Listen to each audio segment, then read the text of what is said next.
din, oh. Pero ngayon, nandito na, no? At sana ay tuloy-tuloy na ito para matanggal na yung mabasag na yung pagpapanggap ng Duterte family na sila ay mga simple mga tao. Pero dito nakita natin bukod sa corruption. Dala, simpleng tao, yung nag-picture si dating Pangulong Duterte, birthday niya. Nung isinom yung camera, may lechon naman pala doon sa handaan. Sila, yung Palabas, simpleng-simple lang. Di ba? pera nila galing sa illegal na droga. So, yan, maraming nabudol na Pilipino dito sa ginawa nila simula noon hanggang ngayon.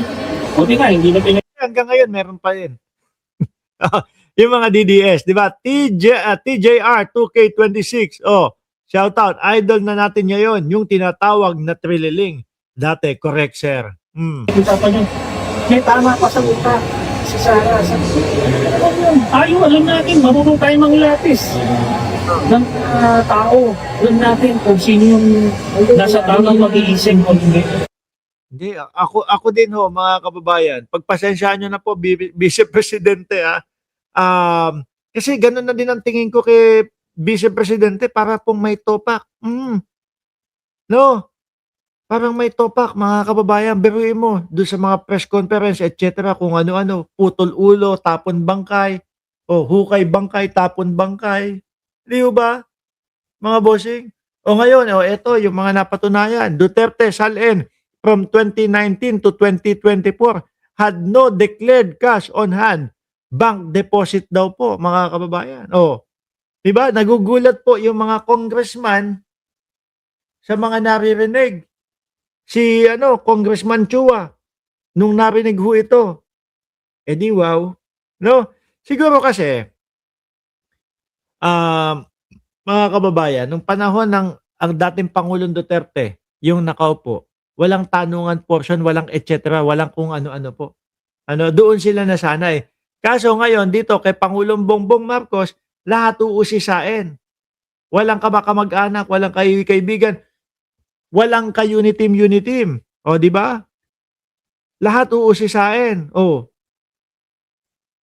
Kaya ang dami pong nabibigla na mga politiko at wala silang ibang magawa kung hindi po pababain si Pangulong Bongbong Marcos dahil alam nila in future time masasapul sila. O, di ba? Sa Singapore, sa Singapore talagang malinis mga kababayan. Walang mga korap, no? Ayan, tanungin niyo ho yung pinsang ko. Si Miss Sunshine. Miss Sunshine, 'di ba diyan sa Singapore, walang mga loko-loko, walang mga kahit ano. Matagal ho ako natira diyan. At kung matandaan ko, ang cellphone number namin diyan sa Singapore dati +65 nag-uumpisa. Oo. +65. Di ba?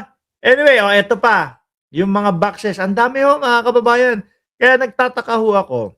Bakit nasasabi nila Martin Romualdez, kasapakat at si Martin Romualdez yung pinaka-mastermind.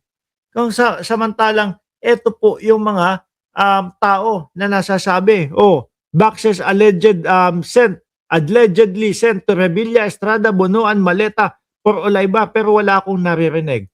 Meron pa rin ba? Hindi lang kasi takaw lang ng nasa meron pa din.